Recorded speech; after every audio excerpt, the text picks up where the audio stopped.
Hey everyone, what's happening? Brent Axe here from syracuse.com, and we're live on the Syracuse Orange basketball Facebook page, coming off the heels of a Syracuse basketball loss tonight at the Carrier Dome. Number one, Duke comes in and wins this one by a final score of 75-65. So Syracuse splits the season series with Duke. The Orange beat the Blue Devils back in Cameron Indoor Stadium on January the 14th. Zion Williamson did play in that game, had 35 and 10, but Syracuse pulled away and won in overtime 95-91. This time around, without Zion Williamson, Duke did have R.J. Barrett, who scores 30 points. Duke shoots really well in the second half. Alex O'Connell comes in, starts hitting from three-point range. The Orange missed some free throws down the stretch and ultimately lose this one to Duke. So we thank you for being here this evening. If you are watching us live, please like and share this post. Let people know that we're here and chatting after this one. If you are watching later on YouTube, thank you for that. Just so you know, if you're watching us live, we do post this on YouTube on the Syracuse Orange Sports YouTube page. You can find it in my recap and syracuse.com as well, or just search Syracuse basketball recaps on YouTube and whatever game it was, this one, of course, being Duke, and you can find them there. So we do have some basketball to discuss. You guys have a lot to say in the comments. I'll certainly go into the comments and respond to you guys, but the very first thing that we need to address here today is all of our hearts were heavy watching this game. It's been a surreal few days here in Central New York, wherever you're watching us tonight. One of the great things about this chat that we do is you get people that check in from all over the country, and I think wherever you are, if you've been following what's been happening here with Coach Boeheim and in Central New York, our hearts were heavy with the Jimenez family and what they're going through, with the Boeheim family, with everybody involved.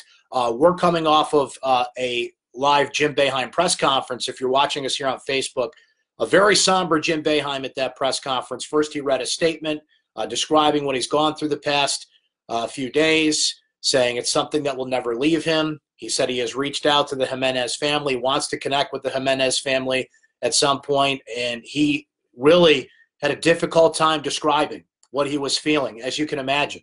And, I mean, that could have been any one of us, driving home on a Wednesday night, any random night, in this case after a Syracuse win over Louisville, and he comes upon this car accident. Everything we've heard since Wednesday night, the police investigation and everything that's gone down, is this was just a tragic accident. Jim Boeheim tried to avoid a car that had gone into the road and unfortunately took the life of Jorge Jimenez, a 51-year-old man here in Syracuse, New York, who was just in the wrong place at the wrong time, trying to get out of the road, trying to get out after his car had hit a guardrail on an icy night in Central New York. So for Jim Boeheim to go to that press conference, you could see the pain in his face. You could see it at the beginning of the game. Got a nice ovation from the crowd when he came out deciding to coach in this game. They showed Julie Boeheim in the crowd, and she was very emotional, as you can imagine. And it's been a tough week.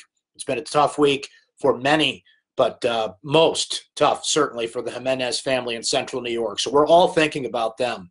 And we're thinking about Jim, and we're thinking about his family. And, you know, there was a lot of discussion and thoughts about should he coach in this game, would he coach in this game, and when would it feel right to come back. Jim just saying at that press conference that this will never leave him. This will be with him the rest of his life. So heavy hearts in this one, going into a major event, the Duke game.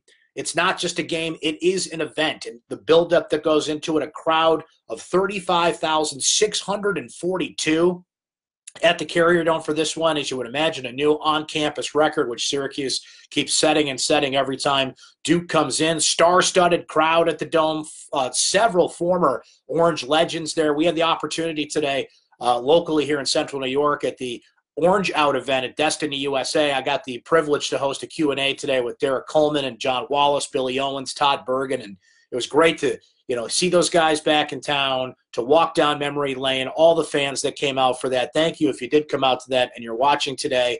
And, all the fans are at the game. Rob Gronkowski sitting there courtside, Stephen A. Smith, all those legends that we mentioned, and many that I did not, Lawrence Moten, Eton Thomas, and many other former Syracuse players there. And this has become, our Super Bowl. This has become the biggest event in Central New York. And it certainly was that. It was not quite a classic, not quite a great game, but a close game. As some other Syracuse Duke games have been, this game always delivers in terms of how competitive it is. And to shift our focus to the game itself, yeah, free throws really mattered for Syracuse. They went 12 of 19 in this game. Duke went 14 of 16 overall. I think the officiating was tilted towards Duke. I don't ultimately think that's why Syracuse lost this game. And I just, typically think it's pretty lazy to blame officials for these things, although they had some catch-up in that department because there was a lot of calls weighted towards Duke in this game. Not just foul calls, by the way. Easy out-of-bounds calls. The ball bounces off R.J. Barrett's chest, and it goes to Duke. There was a blatant missed call on Delorier. ESPN showed a great replay of this when he had his hands up. And if you just have your hands up, it becomes, a judgment call in terms of the foul. But his hands came down and hit O'Shea Brissett on a key possession. That could have been called. So a number of things could have gone Syracuse's way that should have. Bottom line, you got to hit your free throws. Syracuse had a bit of a dry spell offensively down the stretch, and it was just enough for Duke to get by. R.J. Barrett, what a special player he is. Zion Williamson was out in this game. And R.J. Barrett, there are those that say he should go number one in the upcoming NBA draft. And if he doesn't go number one, he's going 2, 3, 4, or 5. I mean, that is a surefire top 5 pick. He showed it at the Dome tonight, scoring 30 points. Alex O'Connell was the guy who really stepped up for Duke. Hit, let me get his final numbers here from three-point range.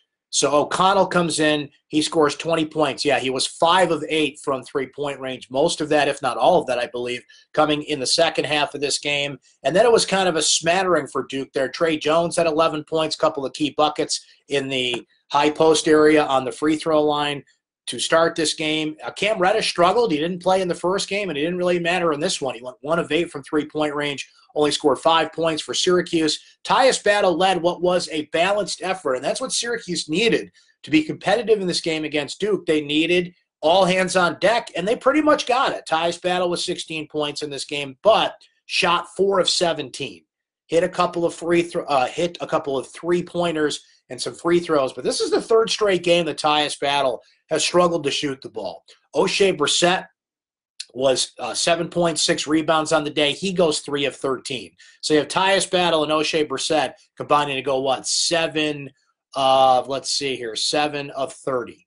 Can't have those two go 7 of 30 and be successful ultimately and beat Duke. I think Pascal Chukwu really rebounded from a string of struggles in recent games. He had 8 points and 6 rebounds. He had 4 rebounds by the first time out, was hitting the offensive glass in this game, a total of 5 offensive rebounds for him. Frank Howard bounced back.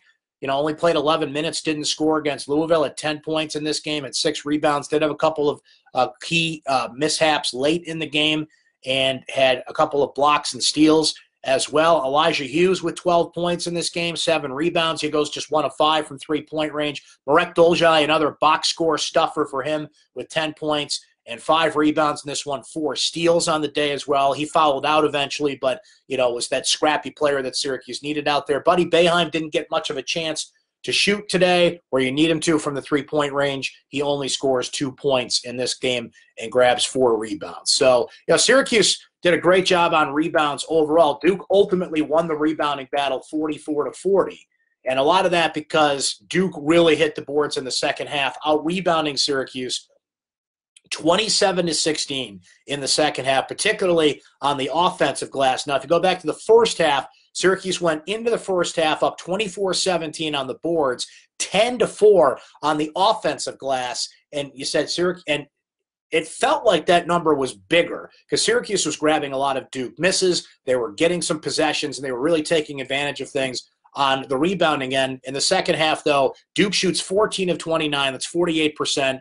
Syracuse shot 10 of 33. That's 30%. So the Orange just simply ran out of gas in this one and couldn't quite keep up with Duke offensively, offensive rebounding and rebounding-wise. And you got R.J. Barrett scoring, and Alex O'Connell, as we mentioned, comes on and hits just enough from three-point range to give Duke the 10-point win in this one. So let's jump in. Let's see what you guys are saying in the comment section about this one and this game. And like we said, so much happening around this game, but they did play it, and 35,642 came to see it. And now Syracuse drops to 9-5 in ACC play. And as Jim Boeheim noted at his press conference, we knew how tough the schedule was generally, but North Carolina is one of the toughest and hottest teams in the ACC right now. So no rest for the weary as the Orange continue their Tobacco Road schedule run here. Not on Tobacco Road. They play Duke here, of course, but go to Tobacco Road to play North Carolina on Tuesday night. Tony says 2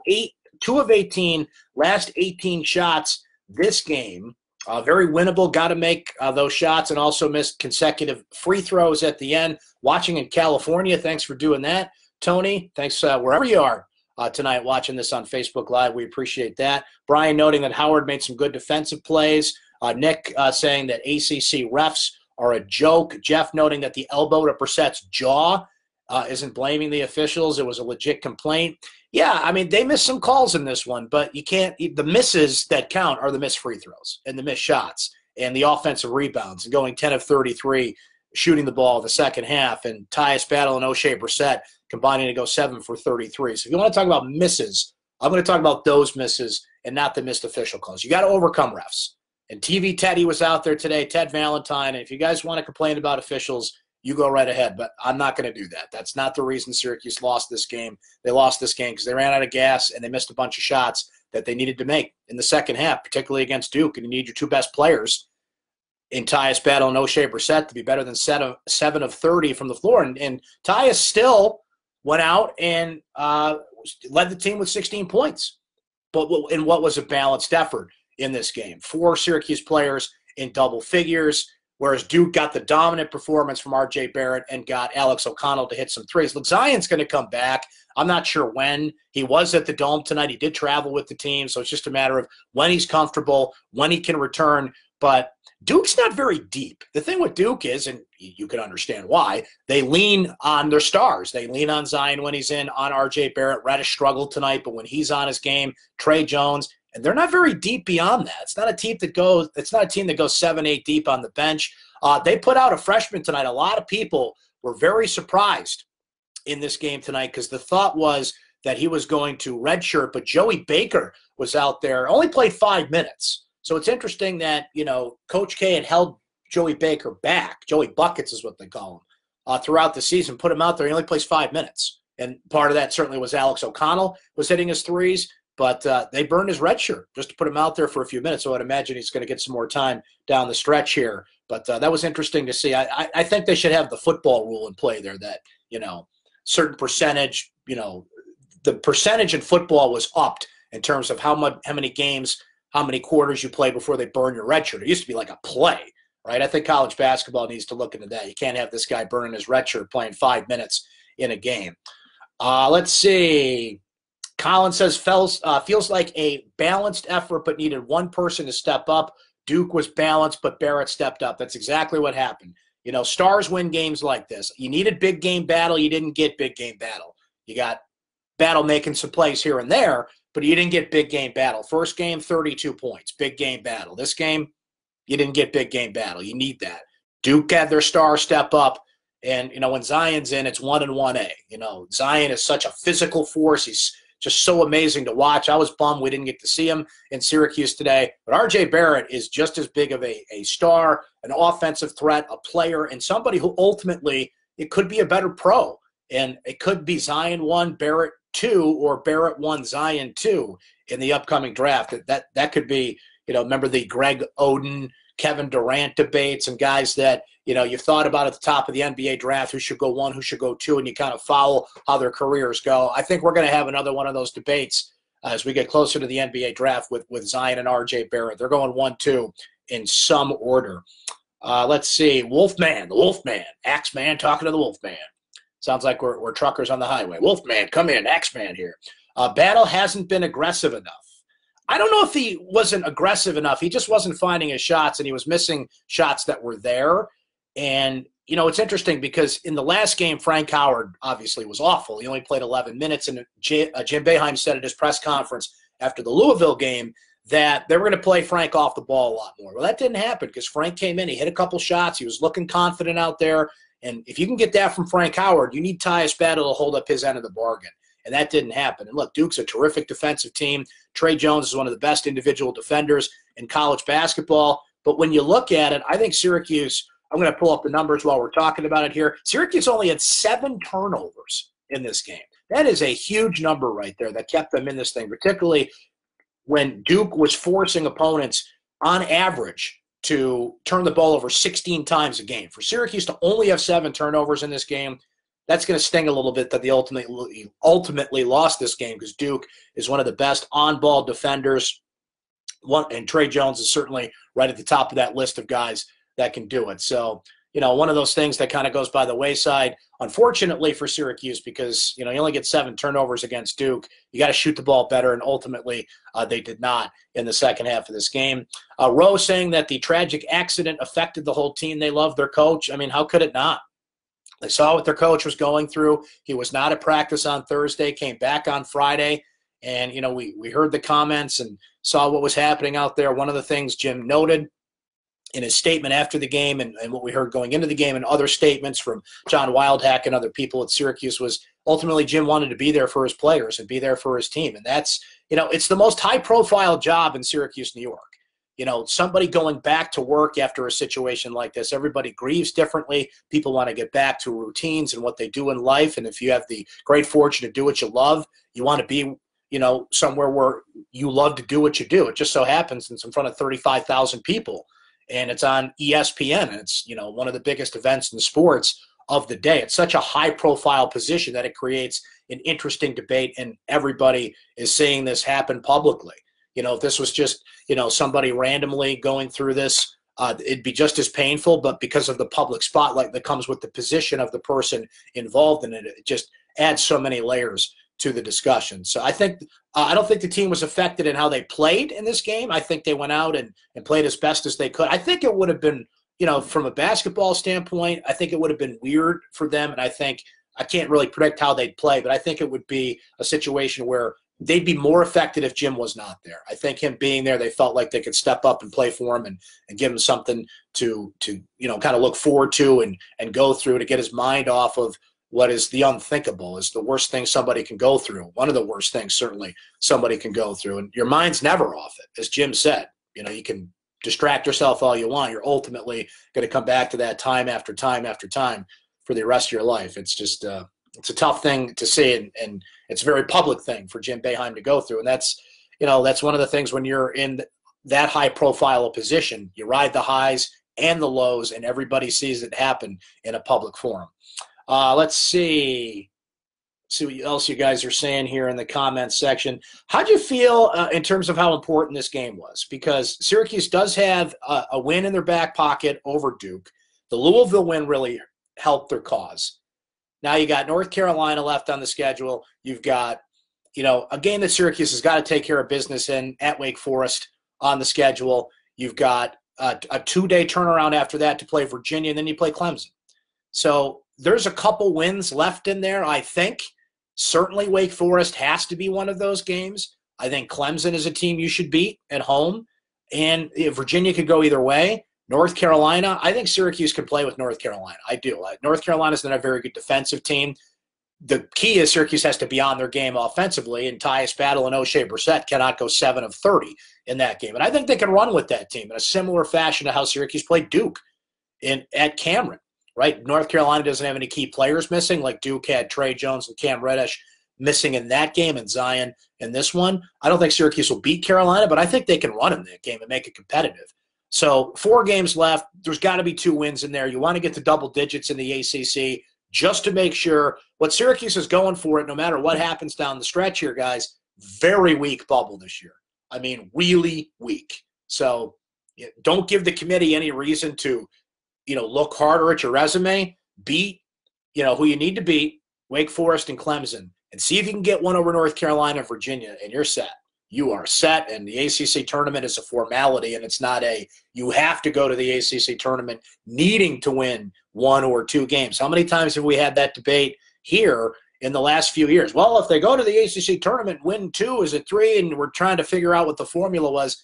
If you take care of business and beat Wake Forest and Clemson, that might even be enough, considering the wins you have prior to that, double-digit wins in the ACC. But you add in a win over North Carolina or Virginia, and you're set. You are set and ready to go. Syracuse can't finish any worse than 9th in the ACC, so I think they're going to the tournament regardless. But don't give them a reason to. Let's take a second look at that Syracuse resume. Don't give them a reason to do that. But we've certainly I've been through that ringer a lot the past few years.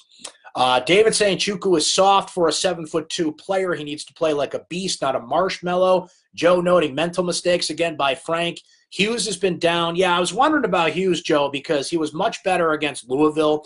18 points, 4 3-pointers in that game. He goes 1 of 5 from three-point range tonight. I'm wondering if fatigue is getting to Hughes in this sense. So he doesn't play all of last year. He was practicing and in shape, but I think we all know there's a difference between practice shape and game shape. The year before that, he only played 7 games. So now Elijah Hughes is really going through his first full season of ACC basketball. Life's a little different in the ACC than it is in East Carolina. So I'm wondering if that's affecting him just enough. I certainly think also that opposing defenses are honing in on him because they know what an offensive threat he is from the outside, that he won't really take it inside unless the play is really there. He doesn't have to work for a shot as much as, say, an O'Shea Brissett or a Tyus Battle has to. So I think teams know we're just going to kind of keep him out here and we'll take our chances on what he does from the outside. But by and large, he has been down the last 7 games. Going into the Louisville game, he had averaged 8 points in his last 6. He scores 18 there. And then again tonight, just off enough. But I think Elijah Hughes is going to continue to be an X factor for this team. I just kind of wonder how he handles, the rigors of an ACC season here. And Syracuse does get a little bit of a gap coming up. You get North Carolina Tuesday, you get Wake Forest on a Saturday, Virginia, a quick turnaround at the Dome on Monday, but then they get a little bit of a gap there before they finish out the regular season against Clemson on March the 9th. Let's see, Mike noting the same thing, that Hughes disappears at times. Lack of a point guard hurts him the most. Josh saying that Marek took over the game. Marek's been terrific the past 3-4 games. And, somebody brought up Chuku. Look, I thought Chuku did what you needed him to do in this game. I mean, 18 points in the first Duke game. 18 rebounds in the first Duke game. I was not expecting that tonight, but I thought he did enough in this game. He had a presence. There was a couple times he got great feed. Speaking of O'Shea Brissett, he didn't score, but O'Shea made some great passes in this game, notably to Pascal inside. Pascal can be such a ghost and can do nothing that if you're telling me that in this game, and I'll pull up the numbers while we're yakking about it here, and it's sad to say for a 7'2" guy, but if you're telling me that Chuku gave you 8 points, 6 rebounds, 2 assists, 2 block shots in this game, I'll take it. But what you need in addition to that is, okay, did Tyus, O'Shea, and Elijah do what they really need to do on the offensive end to complement that? And it was just short in this case. A couple more comments from you guys here, and appreciate you hanging with us here on a Saturday night. Javen, my man, saying a lot of defensive breakdowns for Hughes. Not sure if he understands the zone. That's another great point as he kind of gets into the flow in game speed. It's one thing to practice it. It's quite another in game speed against Duke and some of the top-level teams in the ACC. A lot of good comments here for Marek. Look, he's fantastic. I wish Floor Burns was an official stat because the guy would have a triple-double every game. Wolfman saying fatigue is the lamest excuse ever. I mean, you can say it's lame all you want. I see a guy that's not as sharp as he should be out there. And, if you're not used to the rigors of an ACC schedule and getting used to playing that much, again, after sitting all of last year and playing only 7 games the year before that, I'd like to think that these are 18 to 22-year-olds in the best shape of their life, but, fatigue can be a factor in these things. So you can say it's lame all you want. I've seen it happen time and time again. Colin saying still don't have an ACC loss. That is in double digits. Yeah, that's a great point, Colin. So all 5 ACC losses. Now, this one was a little more competitive, because those other games, the other 4 ACC games, Syracuse lost by an average of 17 points, and those were all just Syracuse was awful in those games. Could not shoot the 3. Talking about Georgia Tech and Florida State. And, man, when Syracuse loses in the ACC, they lose. This one was much more competitive until about the last, 6-7 minutes of the game when Duke started to pull away. Syracuse missed some free throws, obviously didn't shoot well in the second half. So you're right. The stat is there. Every single Syracuse ACC loss has been by double digits, but the difference in this one was they were in this game a lot more than those other ACC losses that they had. Let's see. Mike saying you just got to move on from this one and get the next game. A lot of emotion involved in this. Yeah, maybe going to North Carolina Tuesday night. Sometimes a road trip is what you need, kind of get away from things. It was hard to escape everything happening here in Central New York. Put aside the tragedy, so much hype around this game and build up and people that come into town. Like I said, it is like the Super Bowl around here when Duke comes to town. It's amazing the buzz and the energy in town, and everything's busier, and it's just amazing the feeling when Duke is here. And you got to embrace that. You got to embrace the big game nature that something like this brings. But again, you put in the tragedy and the news coverage of that and everything that had surrounded this game. It was hard to get away from that and go out there and play, but they did, and so I think Syracuse played well under those circumstances. All right, what do you say we end it there for tonight? Really appreciate you guys hanging with us here on this Saturday night on Facebook Live. Just a reminder, we do put this on YouTube. If you miss it and you want to catch it whenever you want on demand, you can find that in my recap on syracuse.com. Look for that tomorrow morning. Look for all of our great coverage from Mike Waters and Donna DeToe to Chris Carlson, Dennis Nett, on the photos and the videos. So we'll have plenty of coverage coming your way. My recap will be up tomorrow morning. I thank our friends at Krause Health for presenting our Facebook Live chat, and we'll be back at it Tuesday. We're going to be here late. Tuesday's a 9 o'clock tip time. Oh, Uncle Brent needs to sleep. I hate those 9 o'clock tip times. So stay up late with me Tuesday night, okay? We'll be here after that game, Syracuse, North Carolina, on Facebook Live. Until then, you guys enjoy the rest of your weekend, and please keep your thoughts and your hearts and your prayers with the Jimenez family at this time, and certainly with the Boeheim family at this time, with everything that we have seen and heard the past few weeks. It's not going to get any easier, as Jim said, so I think we're all thinking about everybody involved in that situation. Thanks for hanging with us tonight. Have a great rest of your weekend, everybody.